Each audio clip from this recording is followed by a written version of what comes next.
Live from Las Vegas, the Snake Sports Talk Show with Jake Silva starts right now. All right, ladies and gentlemen, we are back at it again on a Super Sunday. This is the Snake Sports Talk Show, wherever and however you may be watching and listening. We are live all over the social media grid: Facebook, YouTube, Twitter, Twitch, Instagram, and also on the Fox D network. Boy, we've got a super stacked show. Gene Walczak from the Wire to Wire podcast is joining me here this morning. I am absolutely ecstatic.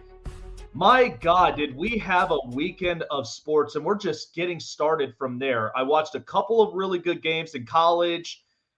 Boy, I that was rough for Oregon. That was really just a stinger for them. They could not get over the hump against Washington. A great game, but this kind of kills a lot of the playoff hopes for them. But, I mean, on the other side, I'm just watching Georgia destroy Mississippi State. I mean, it wasn't even close.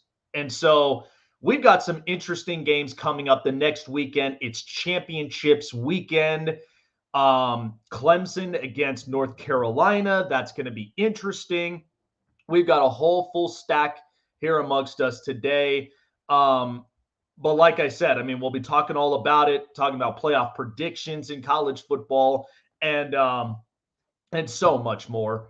But we've got a lot to really kind of unwind. We've got the first ever game in Munich, Germany. I'm excited about that with Tampa Bay.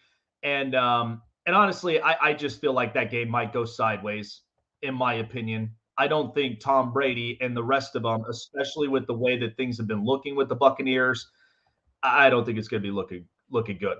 But besides that, let's talk about the other side of the field with the Seattle Seahawks. Geno Smith has been quite the story for the Seattle Seahawks, and he's been the story around the NFL. Listen, has anybody ever seen the movie American Underdog? Great movie. Kurt Warner.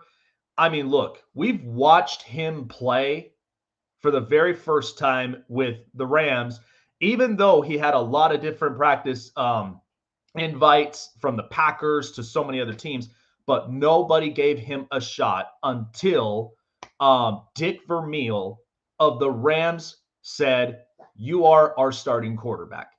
And sure enough, the story goes on. Wins a Super Bowl, was an MVP. I mean, there was no story like this. But then the football gods gave us a different story. Geno Smith. Listen, I watched Geno Smith all the way from West Virginia. And you got to think, he had a bunch of different weapons. Tavon Austin. He had a lot of really good wide receivers watching his tenure with the Mountaineers. And during that whole tenure, goes to New York with the Jets, which I've been in New York 6 times in my life. It's a big town, big city. It's like it never sleeps when you're walking around Manhattan and Times Square, and the expectations are super, super high. And we all thought that he would have been successful. He's got a great arm. He's tall. He's big. He's somebody that's also mobile. But then in the end, things did not end up working out towards the way of to start his career. And I mean, the Jets were coming off of years where they had Mark Sanchez. They had Braylon Edwards. They had several other really, really good pieces under Rex Ryan. But then the team started falling apart. And then it took that trend for the worst for the Jets. And then that's where Tom Brady continuously starts to dominate his division. And all throughout it, Geno Smith's been a journeyman, left and right. And I think this is a great story for those who feel like the underdogs. For those that feel like that they are not like good enough, people that kind of, they see right past you. They don't see your talent. They don't see your worth. They don't see a lot of these things. But Geno never threw in the towel. It was only a matter of time until he found the right place. He found Pete Carroll, he found the Seahawks, and he found a lot of what they offered. Geno Smith, I think, really, there's going to be a book about this. There's going to be a huge book about this. I really could not wait to read the rest of it because I'd love to see how everything stemmed from the beginning of his career, where he started up in West Virginia in college, all the way to where he is right now, where the Seahawks are leading a tough NFC West division. And mind you, Pete Carroll, he loves young guys. He loves young players because he's motivating, he's energetic. We saw this in USC years ago. And that's how USC was so dominant. And now we've got Lincoln Riley, who's bringing back the brand. And we watched Oregon and we watched UCLA go down this weekend. But watching the emergence of USC again, only just remind you, I don't think it'll be the same as it was with Pete Carroll, but we've got almost similarly to where we are with USC. But besides the point, Pete Carroll, people doubted a lot of his coaching methods. But to me, I feel like Pete Carroll is the prime example.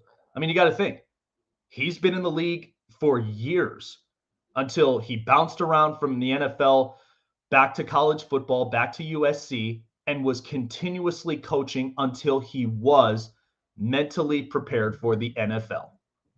And that's usually how it all works sometimes. You got to think about it. It's like a 3 strikes you're out type of count. He had 2 strikes amongst him from the Patriots and the Jets.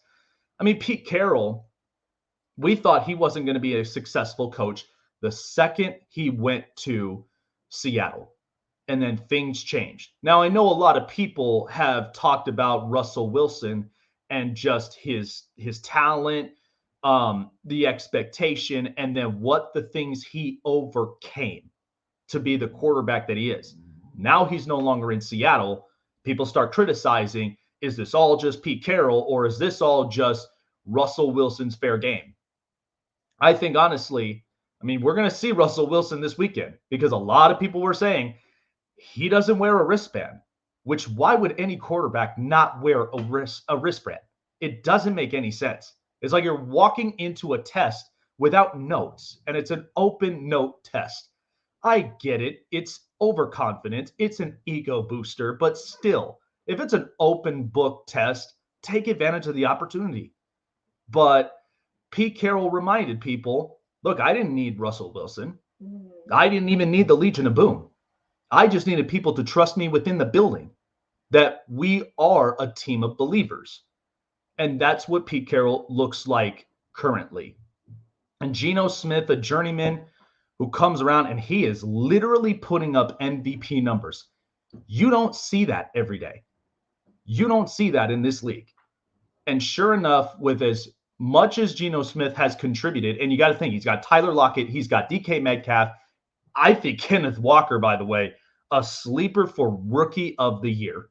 Like that kid reminds me of Steven Jackson when he was in this league.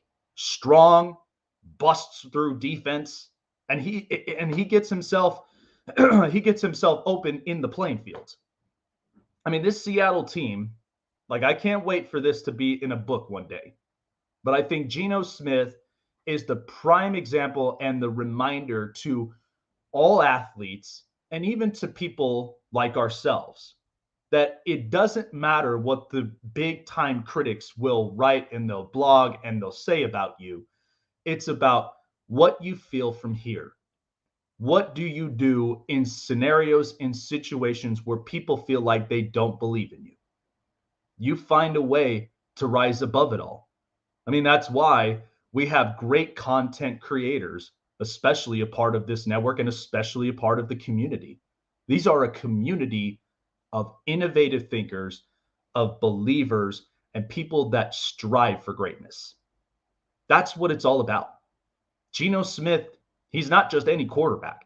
He's a quarterback who believes, and a quarterback that very well deserving brings in this moment, and he's just in it for the ride. He's in it for the long haul. I don't know as far as how long it may be because of how long he's been in this league.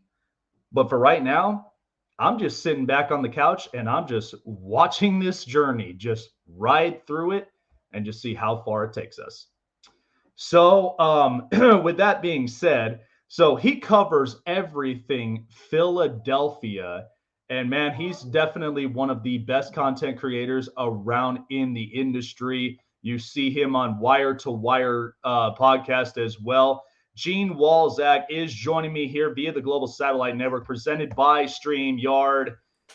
Well, Gene, I mean, we had a lot to say about, the Seahawks and Geno Smith, but again, it's like, when do you ever have a story like this? Like this is just ridiculous and it's amazing. But I mean, we've watched Kurt Warner win the Super Bowl with the Rams, and people didn't believe in his talent. But sure enough, he rose above the odds and just goes and he plays his game that he always loved watching and wins the Super Bowl. I'm looking at Geno Smith right now, and he's putting up MVP caliber numbers, and the Seahawks are they're thriving with a lot of these young cats. Like, how is this possible with Seattle? Well, they wrote me off, and I didn't write back. I mean, Geno Smith, that was the line of the year, man. When he said that, when they were talking about his career, they wrote me off, but I didn't write back. I felt that. I really did. I watched Geno Smith in West Virginia. I wanted him to be an Eagle. Funny story. I don't know if you've seen it on the Kelsey's podcast, where him and Travis Kelce were basically who the Jets were deciding from when they were drafting Geno Smith. Oh, wow. But he got punched in the face by a teammate in the Jets. He goes over to Seattle to be Russell Wilson's backup quarterback. When they trade for Drew Lock after they traded Russell Wilson, everyone just assumed it was Drew Lock's job, and Geno outperformed him. And what does that remind you of? It reminds you of when Matt Flynn was given the job in Seattle and Russell Wilson outperformed him in camp, and Pete Carroll gave the job to the better player. Yeah, and they paid him this money on top of it too. Exactly. It doesn't matter who's getting paid. And I think that's what the players in Seattle really respect is it doesn't matter what you're getting paid. Pete Carroll is going to put the team in the best position to win and put the best players on the field. They drafted Rashad Penny. Rashad Penny didn't start over Chris Carson for until his third year when Chris Carson retired because Chris Carson was the better player. And when you go through what he does in Seattle, Richard Sherman just said this recently where he said it wasn't Russ that made Seattle, it was Pete Carroll that made Russ. And I think that was really telling. So I love the story with Geno Smith. And I think your comparison to Kurt Warner is a great one. I think it's a perfect comparison. Oh, yeah. And I mean, you got to think. I mean, yeah, like Kurt Warner, he had a bunch of, practice invites. I mean, he'd gone from, Green Bay to several other places until Dick Vermeil found him and just loved exactly what he brought to the table. And you got to think, too, this is what's so strange to me, is that the fact that you look at that Rams team and they had Torrey Holt, they had Isaac Bruce, they had close to, Marshall Faulk. Like, how is it that you bring a guy out of nowhere who then plugs into this offense and it's just like that was a match made in heaven in the end, and they just perform well. And that was a great Super Bowl, by the way. I mean, you're talking about Steve McNair on the other side with the Titans, and like all odds were against them. And then sure enough, the Rams pulled away with it. I mean, how about the fact that it needed a backup quarterback? Trent Green getting hurt on the first week of the season. Yeah. That, how close was that story to not being written? Oh my God. And this is the other funny thing, is because it almost, I mean, even though Tom Brady was drafted late in the round, but Drew Bledsoe goes down, and then the rest of the dynasty story was from there.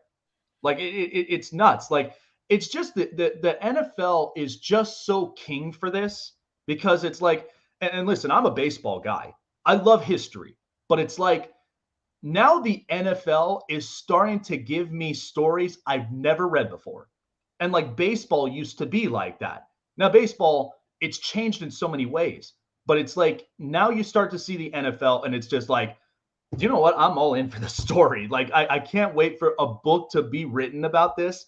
And I'll just read this maybe 2-3 times and just constantly remind myself, like, there is no such thing as, as any type of ceiling. It's where you lead the pack. Like, it's where you ride the wave with the boat you're running. Like, seriously, like it's crazy how this is. Sports is poetry. Yeah. People wonder why people fall in love with sports so much, and it's stories that you can relate to. It's stories that you can follow. By the way, speaking of you being a baseball guy, your call of the Phillies home run. Listen, I know you're not a Phillies guy, but it was special, man. I was really hoping that you could call some of the World Series games. We'll replace John Schmaltz with you. Oh my God.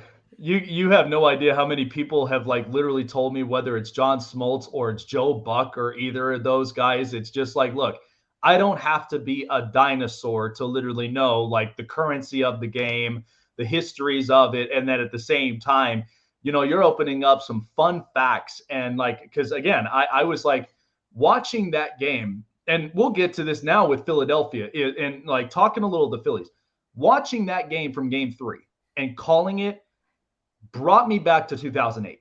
I mean, that was the most energetic that I've seen Citizens Bank Park. And of course, one of the colleagues key in the building, she's obviously a few minutes away from where Citizens Bank Park is. And it gets crazy out there. And in the end, I was like, this was exactly the story set. Like, the Phillies are back in it. They had not been back in the World Series since 2009, let alone winning in 2008. But this energy and the crowd was just something special to watch. The Phillies are when it's Red October and when the Phillies are in the postseason, the amount of Phillies shirts and Phillies fans that you see around the streets of Philadelphia, because I'm from Philadelphia. I live right outside Philadelphia now, but it's insanity. And I tell you right now, I know this happens in a lot of sports cities, but I bet you if you looked at the economics of how much like merchandise gets purchased during like a Philadelphia postseason run, it's absolutely insane. It's plain insanity. You just see everyone wearing Phillies gear. People that aren't Phillies fans, like fair weather fans, they're just hopping on the bandwagon. I'm not saying all Philly fans are bandwagon fans, but like it's cool to watch, right? It's cool to watch everybody join on for the ride. That Phillies team, and the fact that they picked up the Red Sox song from, I think it was 2020 or 2019, Dancing on My Own. It was poetic. It was, I'm in the corner. Why can't you see me? You see the Dodgers, you see the Braves, you see the Houston Astros. I'm just dancing on my own. I'm just continuing to dance on my own. Oh, hell yeah. Hell yeah. Gene Walczak joining me here on the show. And just to touch upon it one more for the Phillies is that, I mean, it was an absolutely great story. And to me, living here in Las Vegas, I've watched Bryce Harper grow up. I've watched him from the times where he was in Las Vegas high school to the point where he was at College of Southern Nevada. And this was a kid that everybody put on his shoulders, where he was the phenom. He was the chosen one. Like, they made a huge thing of this the second he got the cover of Sports Illustrated. And watching him for 10 years in this league and to finally make it into the World Series, that has to be something humbling. And you got to think, he comes from, a background where here in Vegas, man, like, I can't begin to tell you how high the expectations are for players, because everybody's looking for the next Bryce Harper. They're looking for the next Chris Bryant, even Joey Gallo.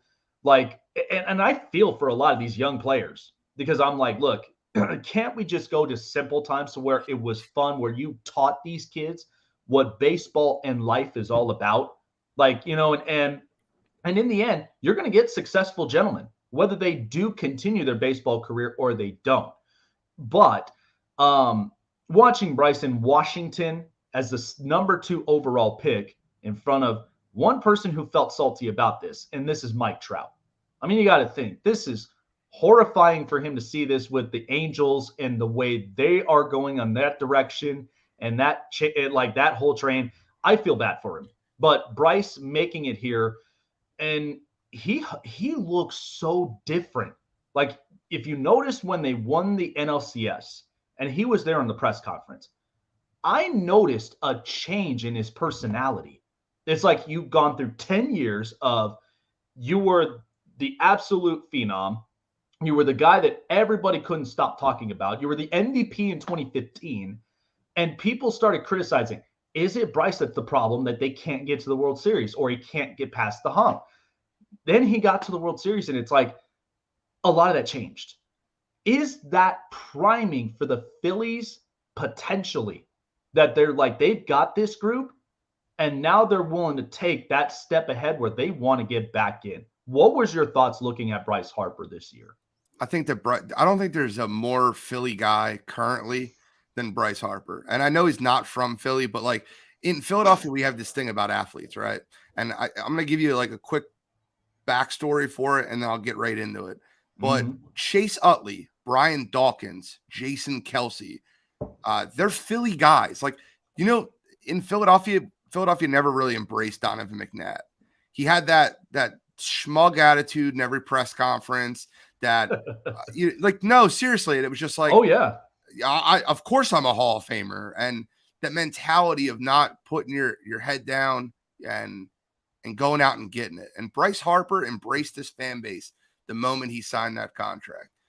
From the bandana that he wears with the Fanatic, from the cleats to everything that he does in the community, the guy is Philly. So when he embraced the community, the love affair for Bryce Harper in Philadelphia became, there's no way there's a more popular any athlete in any sport in this city right now than Bryce Harper. Like MV3 and Red October and what he did. And he's always had a flair for the dramatic, right? Like coming from that high school game when he was like 0 for 3 with 3 strikeouts and he just said, get me up, I'm going to end this game. And he hit a walk-off home run. Coming from that to where he's at now, I think that the biggest thing that he's changed is in Washington, he was known as a guy like very Ricky Waters-ish. For who, for what? Maybe I might not die for that, or maybe I might not run out that play. But in Philadelphia, the first, I think it was like the second or third game of the year, he dove for a ball, like face planted, and he's shown that effort every single time he gets on the field. He hustles, he runs things out, he takes extra bases, and he's got a flair for the dramatic. When the moment is big, Bryce Harper steps up. Huge fan of his, huge fan of what the Phillies are doing. I was not a believer this year. I'll tell you that right now. I didn't think they were going to make the playoffs. I don't think I still don't think they're constructually built well. I think they're built long ball, 2 starters, not a lot of depth. Ranger could be your 3rd starter, obviously, but I don't think they're built well. And I think this offseason, making that run, putting an extra couple dollars in the front office pocket with all that merch sale, with all those ticket sales, you're going to see them go out and get Trey Turner, and you'll have a true leadoff hitter. You're going to see them go out and get an arm, maybe like a Bassett, and you'll have another arm in that rotation that could potentially help us take the next step. But the depth is not where it needs to be at. Oh, yeah. And I mean, honestly, it's funny you mentioned about, getting a true leadoff hitter, because I can't begin to tell you how exhausting it was watching Kyle Schwarber be a leadoff guy. Like I've said it several times, I'm like, he does not have the swing for that. Like that swing is either he's in the 4 or the 5 hole. Like you can make an argument. You could put Reese Hoskins or you could put Nick Castellanos in the 2 and then have Bryce Harper be that best player in that lineup. And then you just follow it from there. Like the 1 through 6 would be dangerous, but it's crazy to me. But man, I'm telling you, like between you and between Key and a lot of people that live up in Philadelphia, I have yet to visit Philadelphia. Like I hear a lot of stories. It's a tough town. Like it builds a lot of thick skin, but you got to think like all the players right now, Joel Embiid is Philadelphia.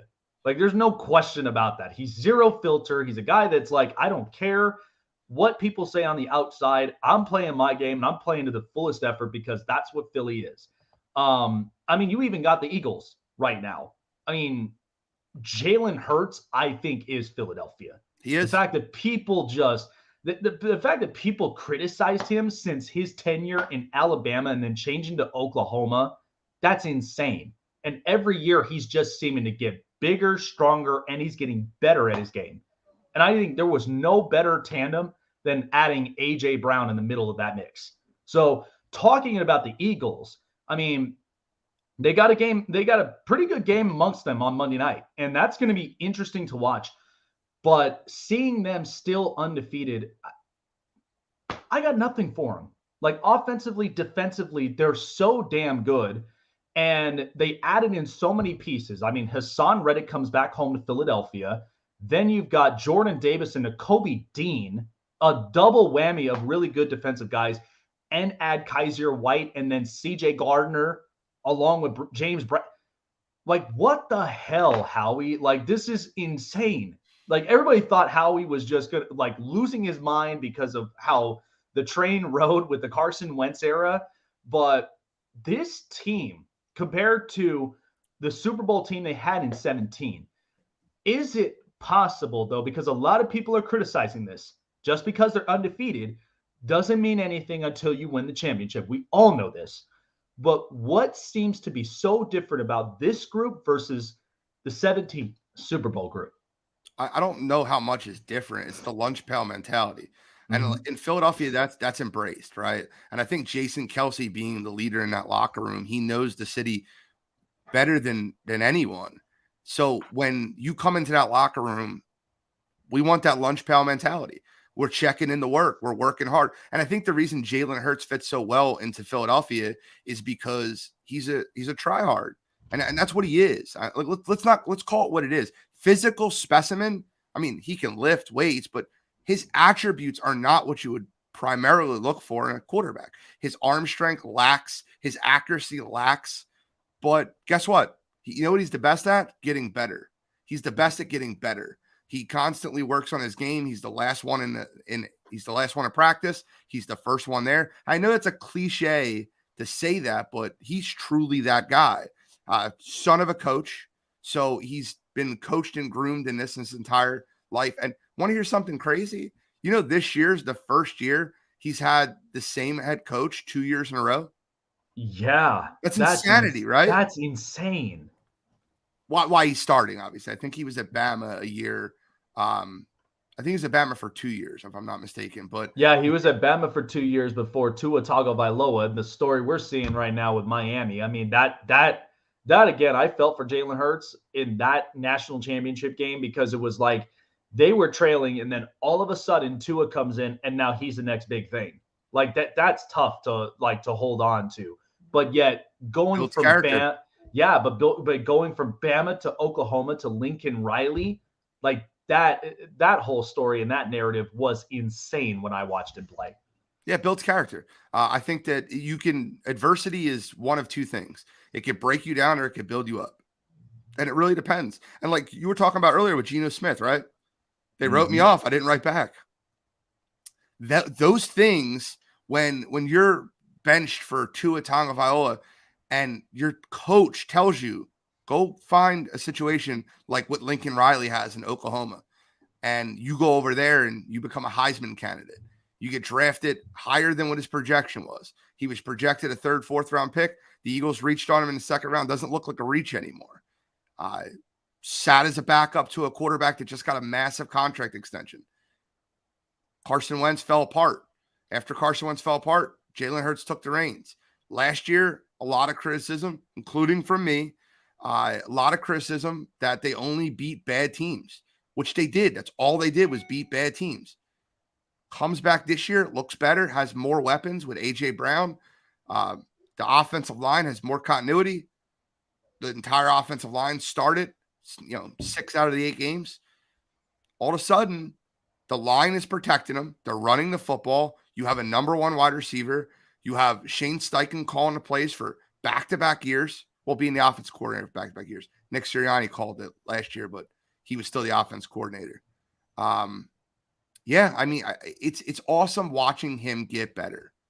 It's watching him get better. Oh, yeah, man. I mean, Jalen Hurts, I mean, he's definitely there in the MVP race with the fact that he's playing so damn good. And I definitely want to touch upon this because of the fact of, like, people were very skeptical, like because of how last year panned out. I mean, they started 2-5, and then all of a sudden, hey, let's give them some flowers. Let's put some flowers right there on the front of of the stadium. And my God, like after all that, they go into this really interesting run, and they're 9-7. Like that's crazy to me. And the fact that they make it into the playoffs when people were all writing them off. Now, I know, tough matchup between Tampa Bay and Tom Brady, but they managed to make it. And then in the end, they had an agenda and there was a goal that they have yet to reach. So that's where they were really working hard on it. And like I said, I am very surprised of how Howie Roseman, and then he gets an extension being a general manager. Like, that's like, I mean, this is great. This is absolutely great watching the Eagles playing as hard as they are, and they're just believing in each other. There's an entire belief system there. But there was some skepticism about, Jonathan Gannon, because, a lot of the times, as far as, shaping the defense, we thought, dude, this guy seems to be struggling. Now he's gotten all these pieces from the offseason, and then all of a sudden gets Robert Quinn in the trade deadline. Like, it's like you're adding more and more pieces as they go, and you're not even sacrificing that much. So it's like it's panning out for him. But on the offensive side, watching Shane Steichen. Now, I'm a diehard Charger fan. I don't show my fandom, but I knew with what Shane Steichen was. And I'm still sore of the fact that the Chargers never retained him after losing, Anthony Lynn. They changed the entire coaching staff. Watching him offensively, he led a team to where they were 7th in the offense with a young Justin Herbert, and then bringing those skills to Philadelphia, to building Jalen Hurts. Is, in fact, Shane Steichen very worthy of a head coaching job? I mean, this guy, I watch him be so creative, and it's an offensive-centric league. This guy comes up with a lot of different schematic plays. Like, do you think that's what we'll see with Shane Steichen come next year? Unfortunately, yes. I think he'll definitely get a head coaching job. I think he's one of the – when you look at what's going on in the Eagles organization, undefeated, they're going to make a playoff run, whether or not it leads to a Super Bowl or not. But that's how coordinators are picked. Happens all the time. You look at the hot team, the hot coordinator, and Shane Steichen is that guy this year. Unfortunately, yeah, I don't want him to leave. I think that Indianapolis did a very poor job of getting rid of a guy that I would love to step in that role, Frank Wright. But at the end of the day, yeah, I think he'll get a head coaching job. He's calling the plays well. The offense is moving well. And every single game, he has a game plan that seems to he's pushing the right buttons. So the Eagles offensive line had a little bit of injuries on the front. So they were down 3 linemen in one game. It was screen pass after screen pass to Devontae Smith. When they get healthy, it's run, run, run. When, they're putting 8 men in the box, A.J. Brown has 3 touchdowns versus Pittsburgh. Every time a defense schematically is showing the Eagles one thing, it seems like Shane has a counter offer that's there. The one play I thought stood out to me more than any. The Eagles were running a ton of screens to Devontae Smith. And the next week, it was first quarter, they ran a fake screen and go that went for a touchdown to Devontae Smith down the left sideline. And it was like they showed the same look that you were looking at the whole prior week. You had to look at this. This play happened 6, 7, 8 times. They showed the same look, and it was basically a screen and go. They bid on the screen, and the person that was normally blocking for the screen took off down the sideline, and 6 points on the board. And it's just that's what Philadelphia's doing right now. They feel like they're the more prepared team every game they're walking into. It's so funny you mentioned that play, because I do remember seeing something similarly like that in 2020 when the Chargers were playing the Buccaneers. And sure enough, not even close to like at least a household name just yet, But that play that Tampa Bay didn't even know what they were getting into when it came to Justin Herbert. I mean, Tom Brady's known Phillip Rivers for a long amount of time. But then the second that Tampa scores, they get the lead. In comes, Justin Herbert, and off his back foot, there's Jalen Guyton all the way down, deep downfield, and he's wide open for the touchdown. I'm like, that is a Shane Steichen play. Like that is what you do when you give an offensive coordinator who's that clever, and we just see it, man. Like that's where I was like, it's so funny you bring up that kind of play, because I do remember seeing something similarly like that when in his tenure as an OC over at in LA. Speaking of offensive coordinators, and while we got a few minutes, we're seeing the Chicago Bears right now. And I know they're not a great team, but Luke Getsy, I'll be honest, that guy is clever as an offensive coordinator. I mean, he has to be happy of the fact of getting Chase Claypool as a wide receiver now to helping Justin Fields. Darnell Mooney can finally get some rest now where he doesn't have to feel like he's the Superman of the wide receiving core. I mean, the Bears do have a lot of work to do, but Justin Fields, after that game last week, he is the franchise quarterback. Like, that is the first time you ever hear somebody say that Chicago Bear quarterback is the franchise quarterback. We hadn't said that since Jim McMahon. Like that's it's crazy. But looking at the offensive schematic, I mean, watching them, they got a lot of money to spend. Are we potentially going to see something different with this offense come next year? Because we're seeing it now. We're getting a preview of it. Are we going to see something maybe even bigger down the stretch come next season? I sure hope so. I don't think Chicago deserves somebody like Justin Fields. And I hate saying it this way. I bought a shirt. I just created it. It's called Free Justin Fields, and it's got a big X for the Chicago Bears. And like, nothing against Chicago fans. Mm-hmm. I just think the McCaskey-Cowles family has screwed up there for so long. You draft a quarterback with the 11th overall draft pick, and you surround him with the 30th best line and the 32nd best receiving core in football. And and they're calling him Bustin' Fields. If Justin Fields wasn't so talented, they would have ran him out of town. Mock drafts just 3 weeks ago had them drafting CJ Stroud and Bryce Young. Justin Fields is the real deal. I said this before the season started. That kid is going to be an MVP candidate, not this year, but in the future.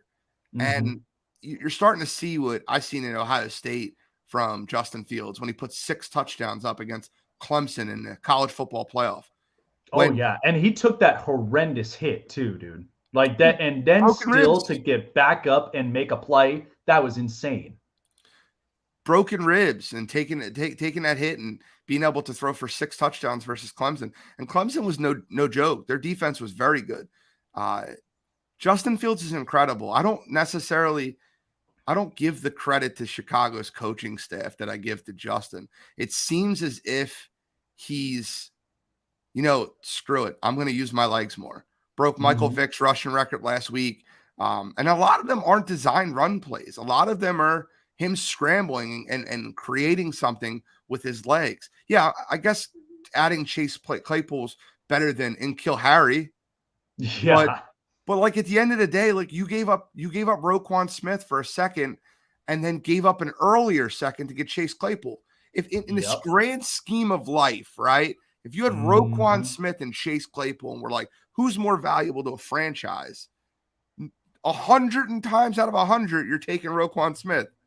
So I don't give the Chicago Bears coaching staff, organization any credit for what Justin Fields is doing in Chicago. I give that credit specifically to Justin Fields. Kid's a baller. I cannot wait to see. And now hopefully they put a team around him this next year. But you want to talk about a kid who walked into Ryan Pace and Matt Nagy, and then they don't fix the offensive line, and then they hire a defensive head coach and Matt Eberflus. They don't add any weapons, and they're like, yeah, Justin, the reins are yours. I don't. And then we're going to give credit. It's like watching Moneyball and giving credit to the head coach. Oh yeah, no, I I definitely agree. My biggest thing is like, because I knew with what we were going to get with Justin Fields, and I'm on the same boat as you are. There was no quarterback I feared more for than Justin Fields, because look, you're in the same draft class as Trevor Lawrence. I mean, I think he'll clean a lot of this stuff up because he's supposed to be a generational type quarterback, and having a guy like a former Philadelphia Eagle and champion Doug Peterson, he's going to figure this out. Um, Zach Wilson, I'm already just I don't know what I'm going to get this week, but I have a feeling it's not going to be pretty. And I think we already kind of felt that judgment with Zach Wilson. But then watching Justin Fields and what he does bring to the table is outstanding. And no, you're right. And I mean, yeah, you'll have a coaching staff that they just got to do exactly what their job description is. And I mean, you think Eberflus, a defensive coordinator from Indianapolis, coming in and yet still utilizing a lot of the defense without Roquan Smith, and that's a crazy thing. You think of the 18 defense, Khalil Mack, Danny Trevathan, Roquan Smith, Robert Quinn, Adrian Amos. A lot of these defensive guys naming off, they're all gone. And all you still have is Eddie Jackson. So it's crazy, seeing that change. But yeah, I mean, the coaching staff, there's parts of it, but in the end, it's all Justin Fields. And I think he is overcoming a lot of those adversities. And he's like, screw it. I'm just going to go off script, which a lot of quarterbacks do, and he's just going to be playing his game. I'm excited to see that too next year. I couldn't agree with you more. I think that, and I don't think that Chicago is really utilizing their defense very well. They're giving up 49 to Dallas, 36 to Miami.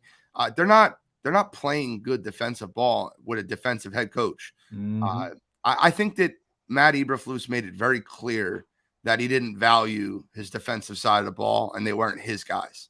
Right. When with the Roquan non-extension, and they have all that money, it's not like they can't afford to pay Roquan. Right. Kid's a young linebacker. Kid's going to be a stud. Watch what he does in Baltimore. Chicago's going to regret the day of letting Roquan Smith walk out the door. I absolutely agree, man. That's going to be crazy.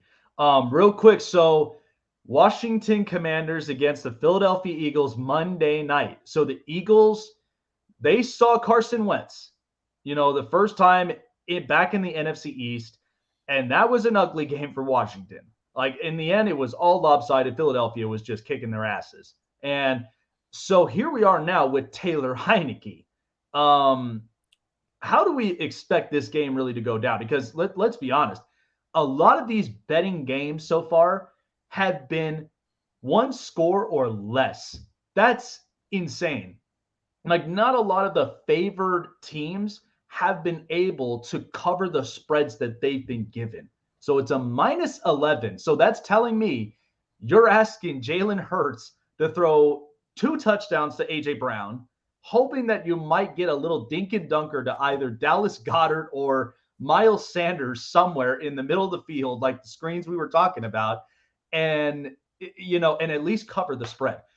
So with Taylor Heineke, he does have some spurts of he can stay in the game as long as it takes him.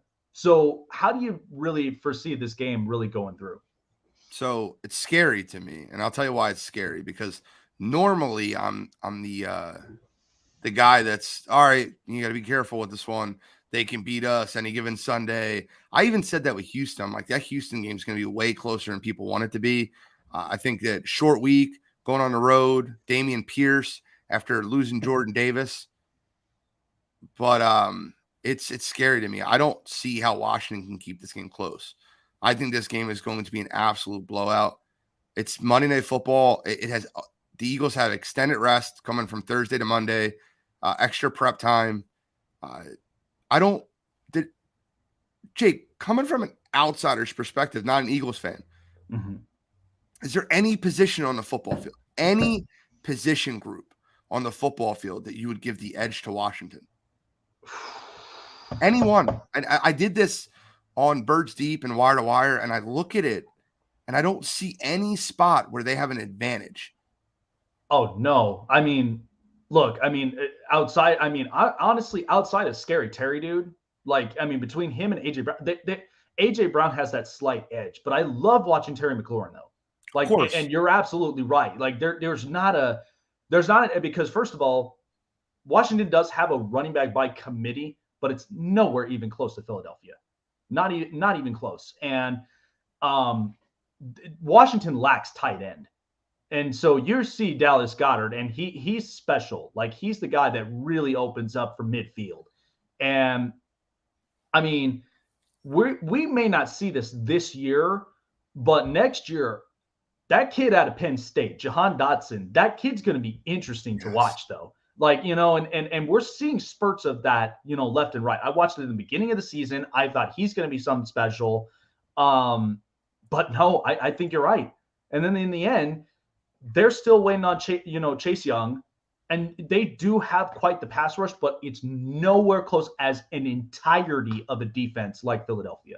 Well, the argument would be D-line. That's the only one that's close. Linebackers edge the Eagles, secondary edge the Eagles, receivers, quarterback, offensive line, running back. The argument would be defensive line with Jonathan Allen.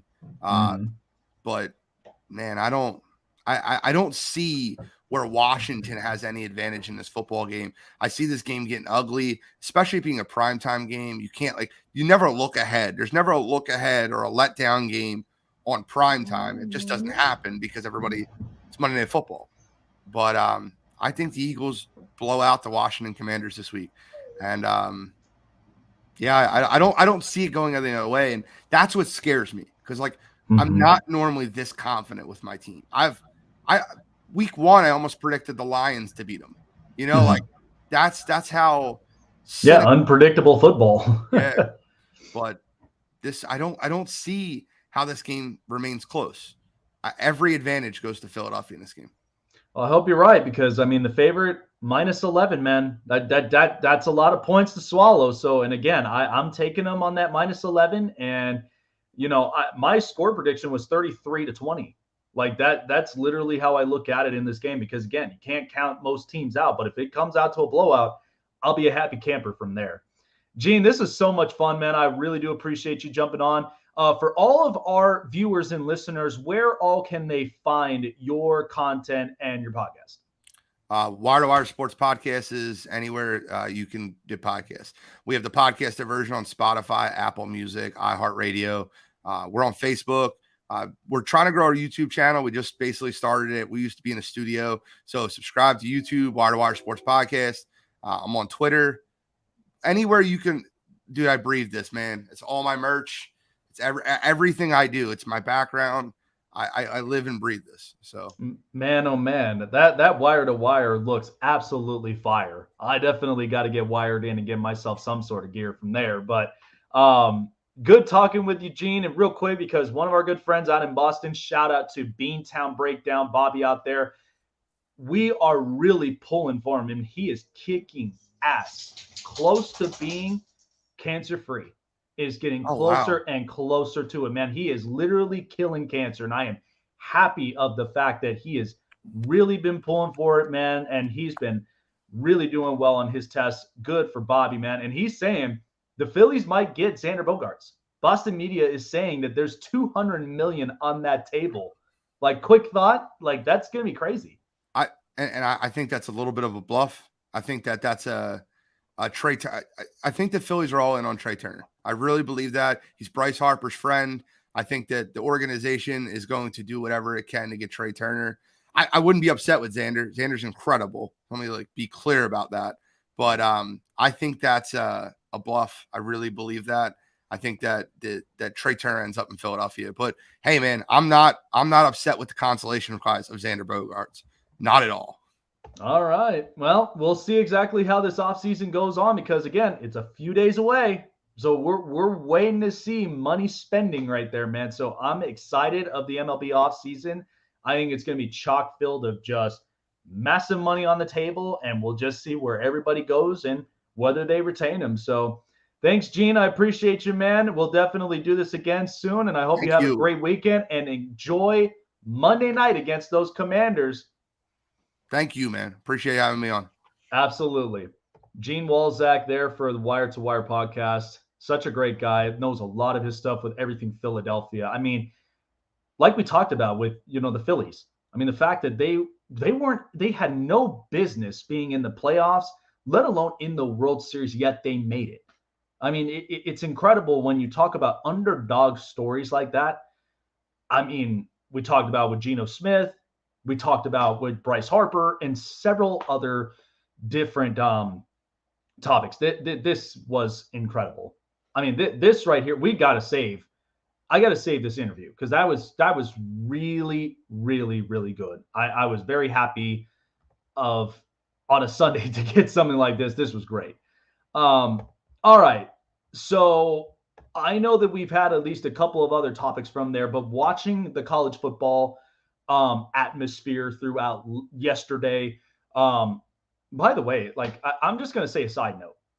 I'm looking through social media and I've got left and right so many people hitting my inboxes, and they're all kind of, giving me like thumbs up or heart icons, because it just feels like to me, like, and I'm a very blessed man. I really, really am.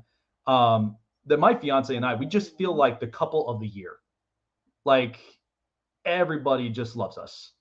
And, it's like, but I appreciate everybody. I appreciate everybody's love and support, honestly, for the both of us and for the show itself. But it's like, we're walking around, everywhere. And it's like, people just love exactly just seeing us from there. And they love our personality, and they love the fact that like, we're such two loving people. Like again, it's a match made in heaven.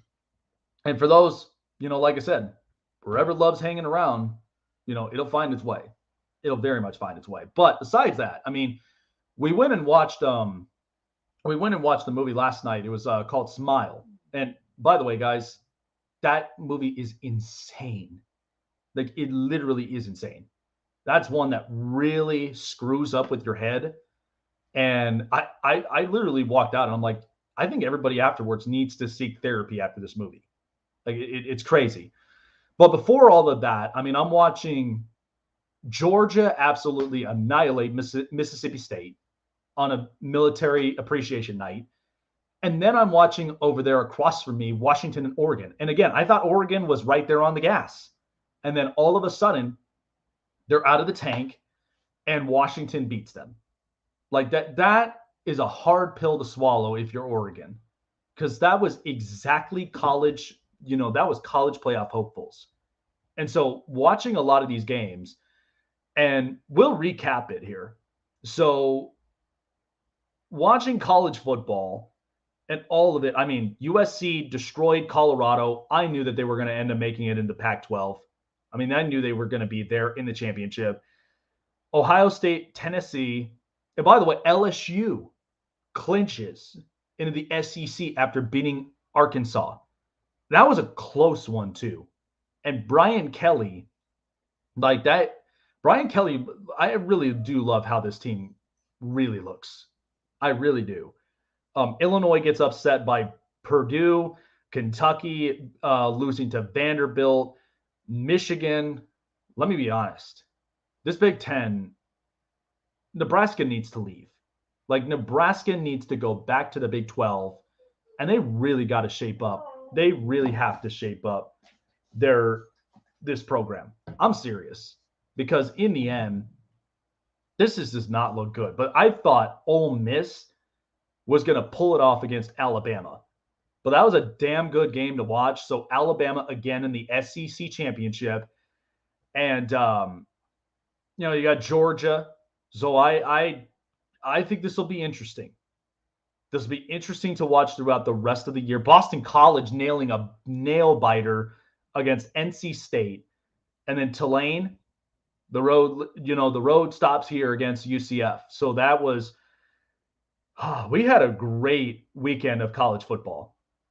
And then again, Steve Sarkisian, he's got to figure this out for Texas. TCU is a really good program.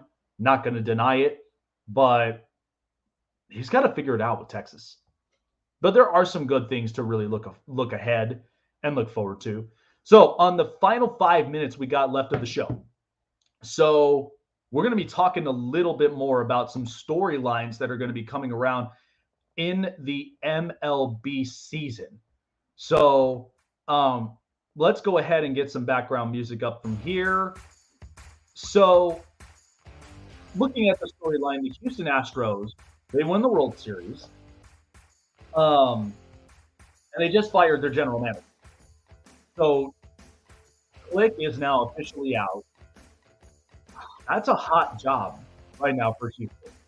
So anybody that comes in as a general manager, I don't know specifically as far as general managing goes, but anybody that takes this general managing job, they'll be happy campers because you're getting a Houston team fresh off of a World Series championship.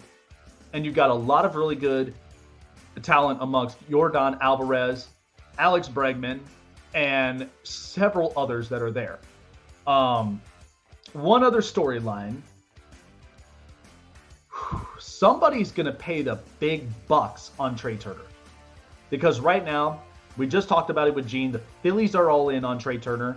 The Cubs right now reportedly are all in on Trey Turner. So he's a hot commodity right now in the offseason. But somebody's going to pay the big bucks. That's my big storyline. Is somebody's going to pay the length of the contract. He's still young. He's still a really, really good shortstop. And he's a really good leadoff hitter. So that's one. And then Clayton Kershaw, he returns to the Dodgers. But I think this next year will be the last year for Clayton Kershaw. I mean, he's a great player, already a World Series champion, was multiple Cy Youngs, and he was also an MVP. I mean, I love watching Kershaw pitch. I mean, he's a modern-day Sandy Koufax. There's no doubt about that. And I think this next year should be the last. Because he's already gone through injuries after injuries. And, you know, looking at it, I mean, it should be noted. It should be respected. So I think this next year will be the last year. Adam Wainwright. Last year for him until retirement. So next year, last year from it, Yadier Molina is gone. Albert Pujols is now retired. So all that's left is Adam Wainwright. I thought he was going to retire this year because looking at all three of them for the Cardinals, I thought that would have been perfect, like beautiful. And then finally, one last storyline. I think looking at the National League, the Atlanta Braves are going to rebound for next season. Because that was pretty bad. After losing to their one division rival, the Phillies, I think they might rebound this year. So I think, you know, and Dansby Swanson, he's a free agent. I don't know if they'll be able to retain his contract. But I do think he does live and breathe Atlanta baseball. He really does. I think that would have been really, really good, but we'll see exactly what happens from there. And finally, let's throw out this storyline. The Oakland A's will become the Las Vegas A's. Let's be honest here. They're already looking into the projects. They're already looking into all of this stuff. So they will be the Las Vegas Athletics. All right, so those are the storylines here for next season. It'll be interesting, but thank you guys all for tuning in here with me on the Snake Sports Talk Show. I appreciate every single one of you guys jumping on, hopping on aboard here. I appreciate you guys. I hope you guys have a great rest of your weekend. I appreciate everybody that has hung out with me all weekend long. Saturday and Sunday, 7 a.m. to 7 a.m. Pacific Standard Time, 10 a.m. Eastern Standard Time. The Snake Sports Talk Show. It's always up and on air and also on all social media platforms. Make sure to like, subscribe, hit the bell button for all latest notifications. And we're also on Fox D Network. So be on Roku, Amazon Prime TV, and on Apple TV. Get yourself subscribed up to here because you do not want to miss every episode of the Snake Sports Talk Show every Saturday and Sunday. That's going to do it for me. Gene Walczak, what a great show that this was today. I hope all of you guys have a great weekend, and we'll see you on the next edition of the Snake Sports Talk Show.